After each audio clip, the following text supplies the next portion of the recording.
This is a presentation of Blakesley Sports Media. Welcome to BSM Live. Here's your host, Stephen Blakesley.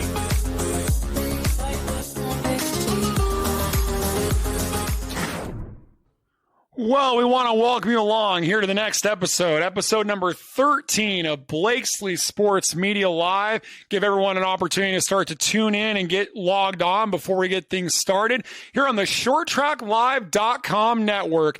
Hope you guys have had a chance to see our brand new website, shorttracklive.com. We're going to have all kinds of racing news and commentary on that website. Got some great people helping me. We also have merchandise. So if you want to support our efforts, you can purchase a t-shirt or a hoodie at shorttracklive.com. Our newest piece of content on shorttracklive.com is our top 10 power pole rankings for pro late models in the state of California. And we just released our ranking for drivers from 7th to 4th in the state of California. And in a few moments after our interview today, we're going to be talking about who those drivers are from 7th, 6th, 5th, and 4th in the state of California in pro A model racing. So we encourage you all to check out shorttracklive.com. And if you have any ideas for content or things we can talk about on that website, happy to do it. And trying to get that website fired up here in the middle of coronavirus and in the middle of COVID-19. So I've been really very lucky to see all the great content that has come our way and all the hits that we've had and things like that.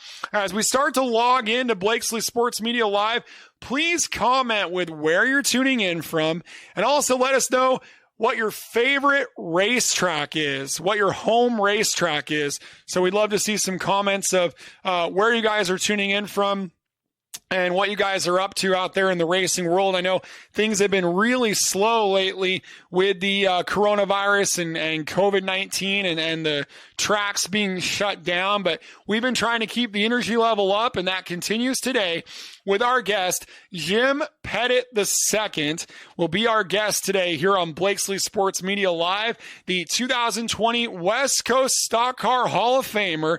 And last year we saw Doug McCowan inducted into the Hall of Fame, another NASCAR Southwest Tour driver.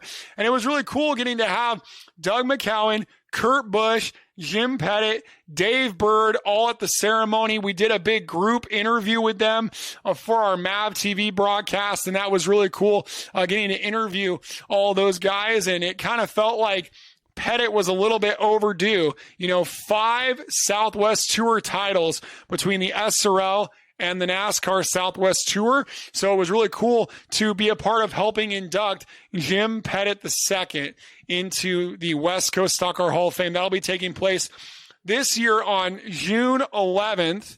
And hopefully that ceremony gets to happen as a result of coronavirus. And of course, the audience at a Hall of Fame type event is going to typically be older folks.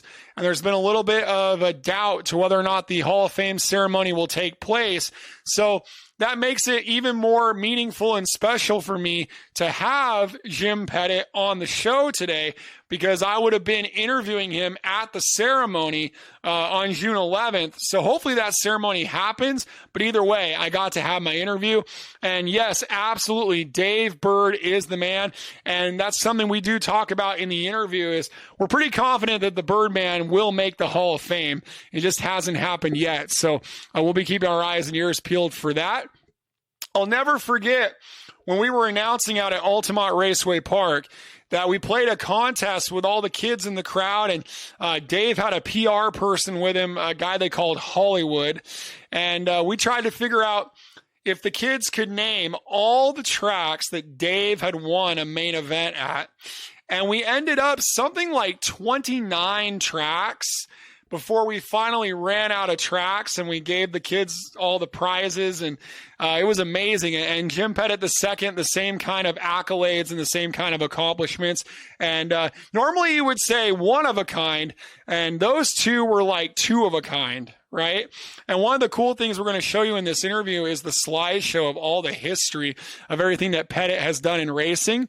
And we're going to go ahead now and jump into our shorttracklive.com, our latest power poll for the Pro Late Models. And number 7 in the state of California, we are going to rank as Dylan Zampa out of Napa, California, is going to rank number 7th in the state of California in Pro Late Model racing. Of course, 3 junior late model victories in 2018, won the season opener at Madera in 2019 for $5,000 to win in a side-by-side duel with his brother Logan.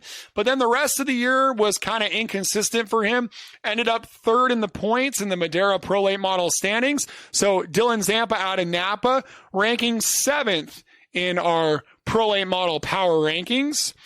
And number 6 on our Pro Late Model power rankings, we have Cole Moore, who picked up the $10,000 to win victory out at the All-American Speedway in Roseville to end 2019.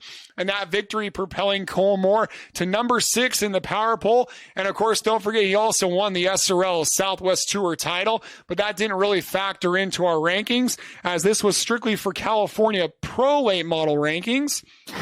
Next up on our ShortTrackLive.com rankings is going to be number 5 in the power poll, the 2-time champion of Madera Speedway, the 2016 Kern County champion, and that's Buddy Shepard out of Bakersfield, ranking number 5 in the rankings with 3 main event wins in 2019, all of them at Madera, 2 of them in the non-televised races, and 1 of them in the Nut Up Pro Late Models in August. And I think Buddy is going to be a real contender in 2020. And rounding out this batch of drivers that we're going to announce for our power poll is number 4 in the rankings, and that's going to be Matt Erickson in car number 42. Had a pair of victories at Roseville in the NASCAR competition. Kind of the big surprise of 2019 was that Matt did not pick up a victory at Madera in the Nut Up Pro Late Models, but he qualified really well.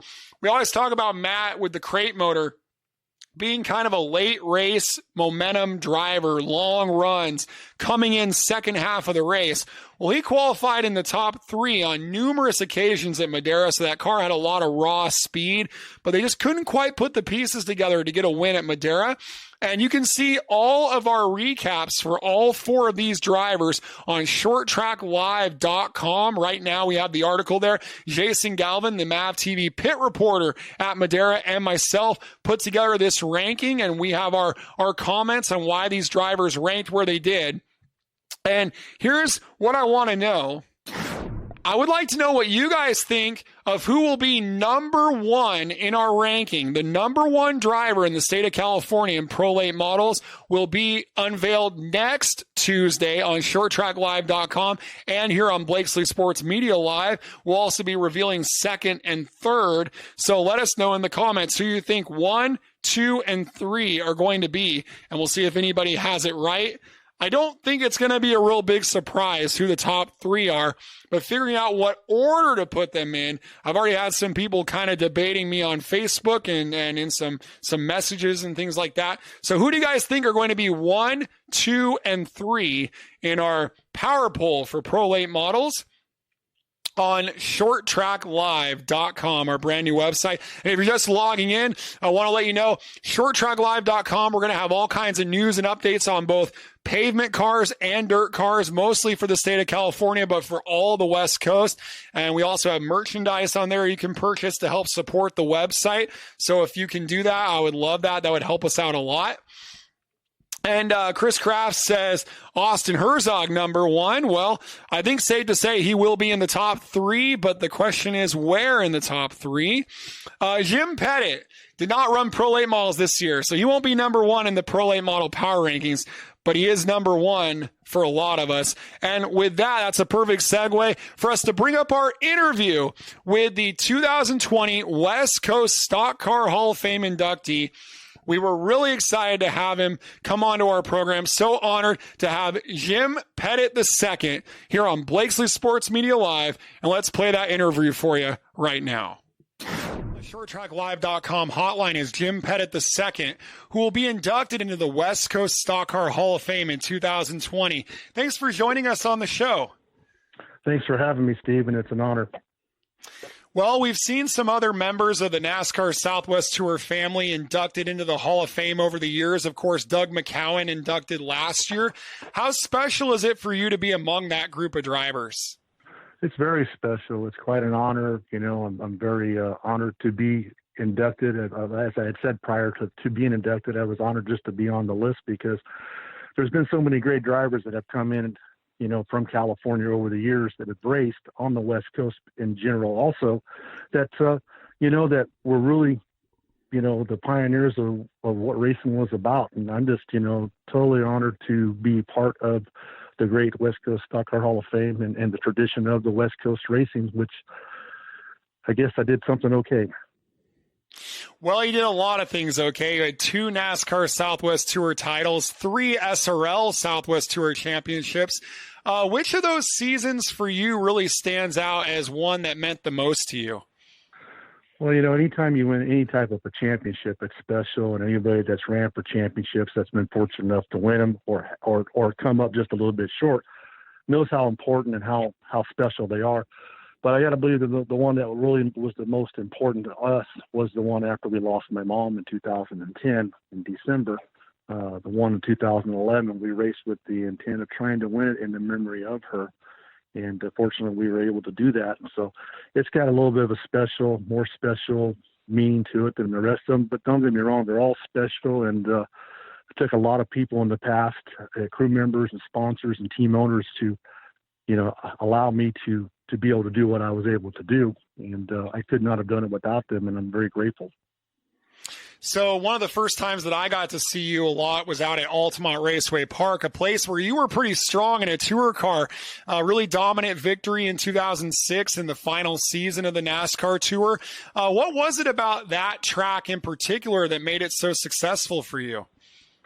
Well, fortunately, when I first started getting into the asphalt, I didn't really get into the asphalt full time till like 96.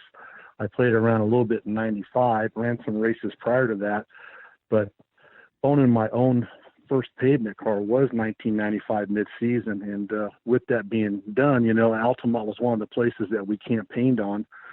And we ran against a lot of great guys there and, competitors. And Dave Bird was one of them we always had to battle with, and David Philpott, just to mention off the top of my head, besides other tour guys that would show up there. So we had a lot of seat time there, along with, running Madera and Stockton. So we kind of had the nick for these local tracks because we had a lot of seat time there. So in your time, there were a lot of racers that ran both dirt and asphalt, of course, most notably yourself and Dave Bird. What was different about the drivers back in the 80s and the 90s and the racing back in those days that allowed you to be able to do that? Well, the old saying's always been, if you were successful on dirt, you always could transition over to the asphalt. And it seemed like the guys that went from asphalt tried to go to dirt, they kind of struggled.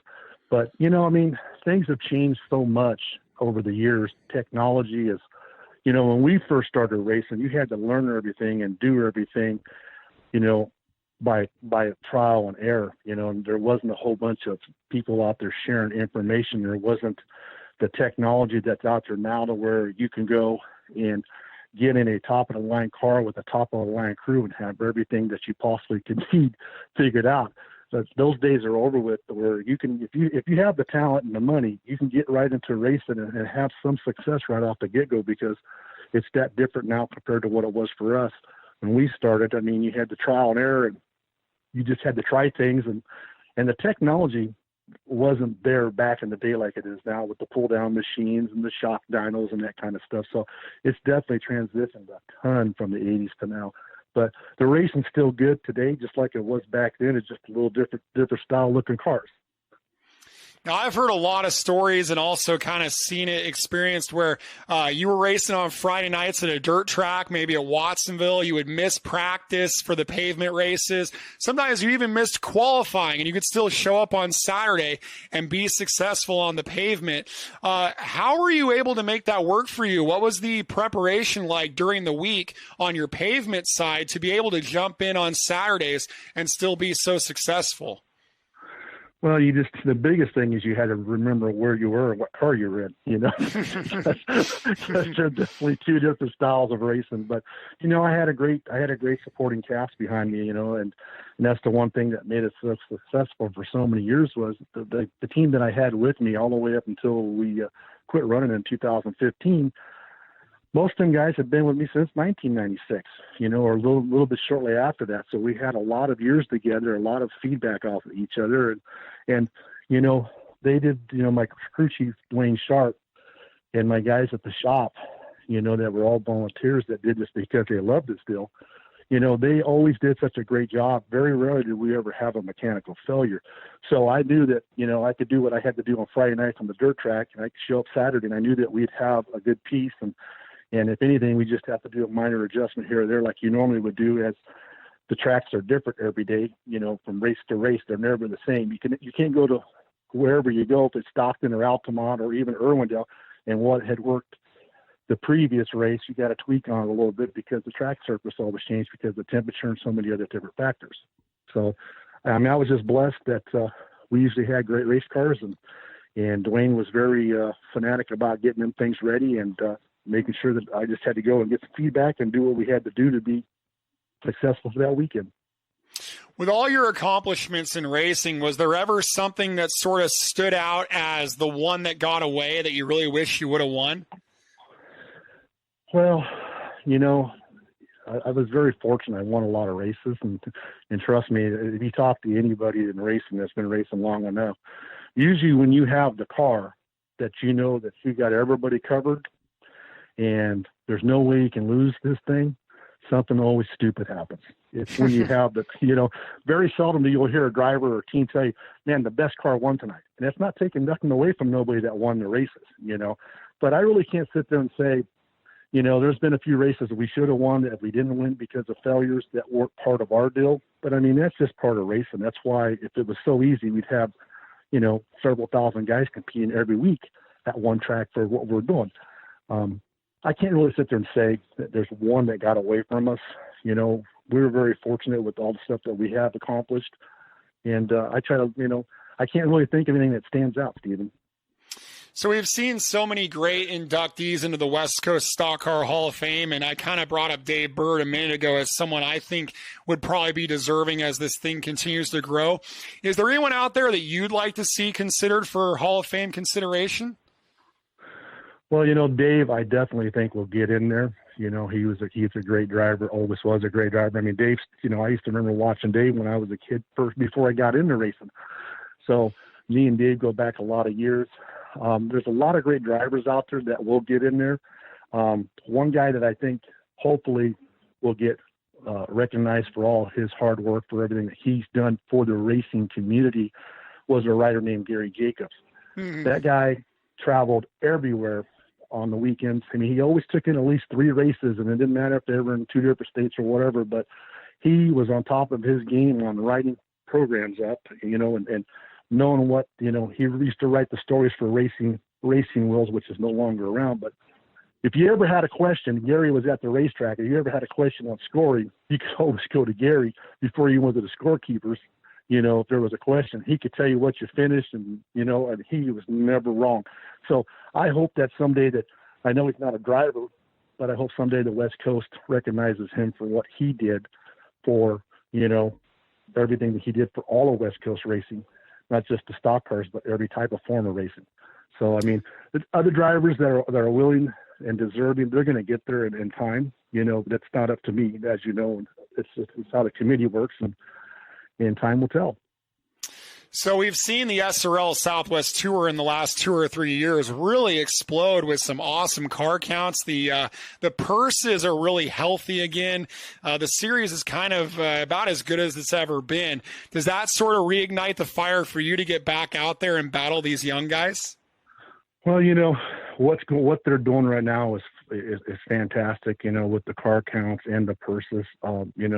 Back in the Southwest Tour days when we ran the NASCAR stuff, we were lucky if we had 2 races, maybe 3 a year that had this type of a purse that they have. So what they've done over the years is just fantastic, and that's when I first came in from the NASCAR deal to the SRL Southwest Tour. I told the officials, everybody involved in terms of Steve Dinsler and the Collins family. If there's anything that I can do to help promote this thing, don't hesitate to ask me, because I'm okay with that, because I think what they were doing and what they were trying to do was a great thing, and it's paid off now. The last race that we ran was in 2015. We didn't get out of it. I didn't get out of the SRL because I didn't want to do it anymore. It's just circumstances came up that prevented us from going on.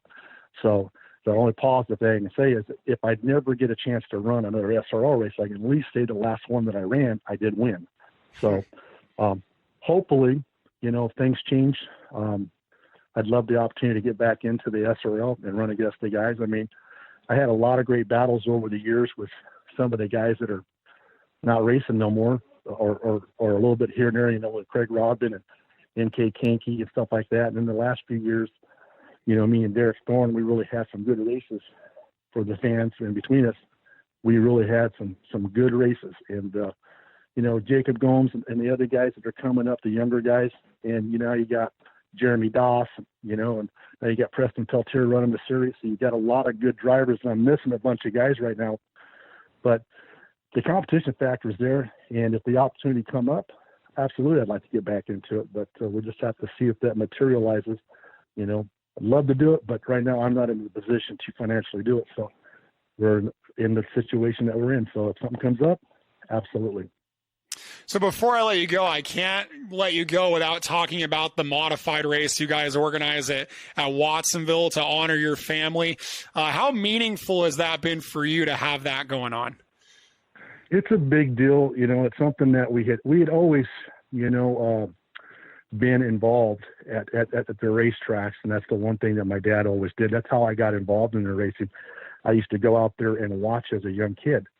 And I can remember going to the old San Jose Speedway on Wednesday nights on Tully Road, the old asphalt track, and watching the guys run there.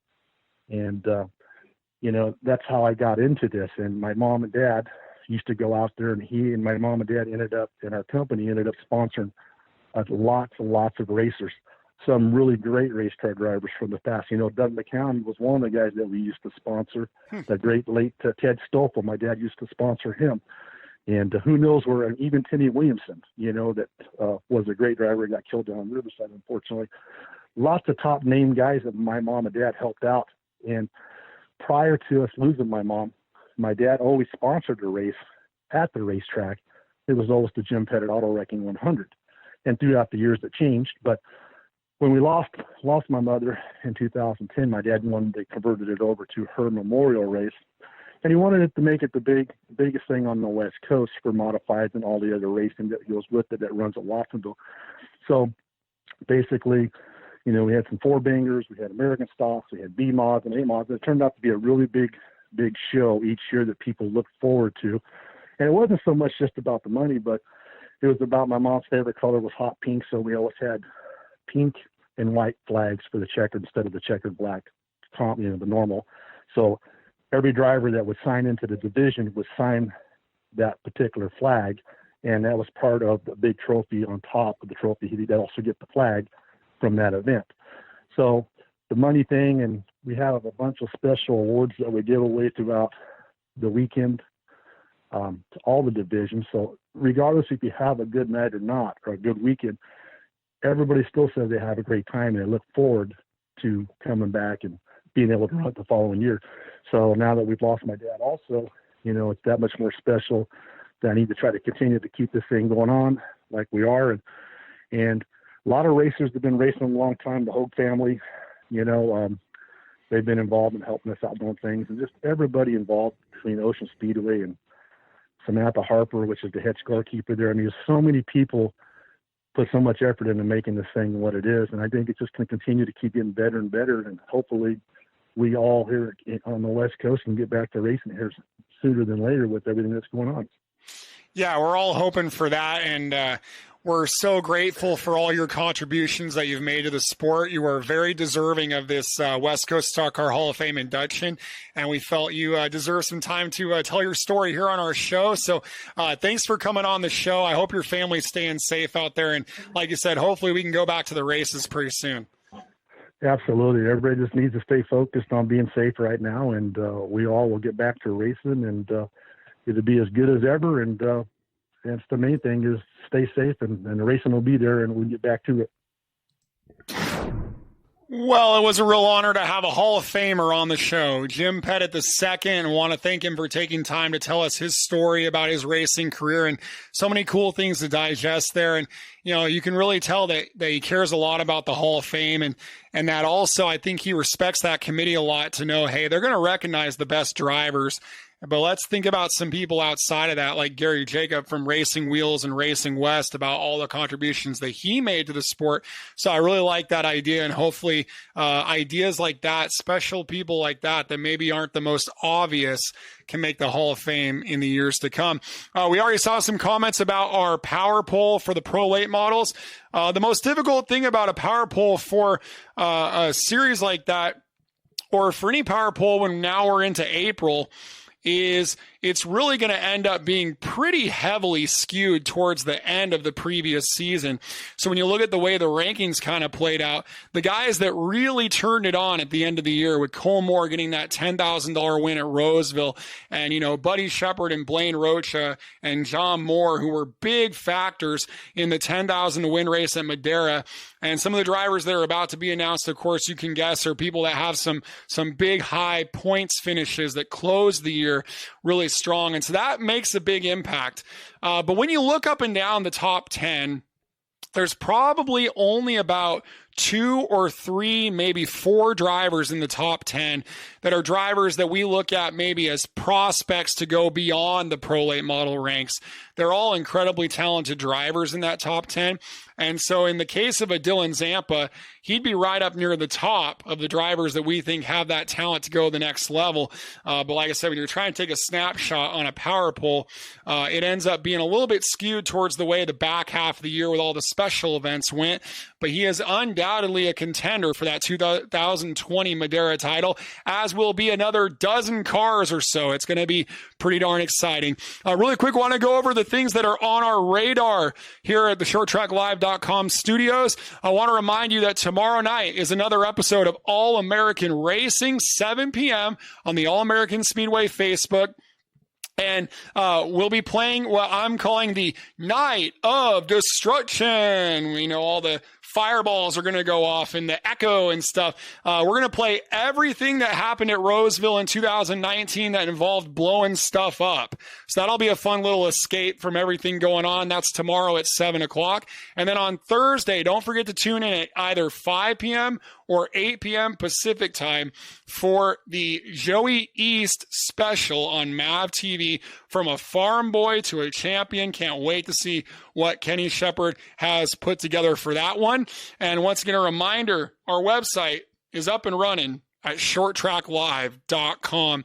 And next Tuesday, we reveal the top 3 drivers in the state of California in Pro Late Model Racing. And we'll have MAV TV reporter Jason Galvin coming on with us for an interview to talk about how we ranked our drivers. Also to talk about the drivers that missed the top 10, because there were some great drivers that missed the top 10, some big time surprises, drivers that were in the top 5 of the points at Roseville and Madera and did not crack the top 10. So that just tells you how blessed we are to be a part of this Pro Late model scene. And I feel very blessed to have this awesome audience tonight here on Blakesley Sports Media Live. You guys mean the world to me. I hope everyone is being safe out there. And I thank everyone for the support of the racing world during this very trying time. We'll come back at you next Tuesday, 5:30 p.m. Pacific time. Remember, if you miss an episode, you can always go check us out at ShortTrackLive.com. You click the live button, and we have links to everywhere you can find us, both podcasts and videos on demand, so you never have to miss an episode of Blakesley Sports Media Live. Please stay safe. Hopefully we're going racing in a couple of weeks, and we'll see you at the races.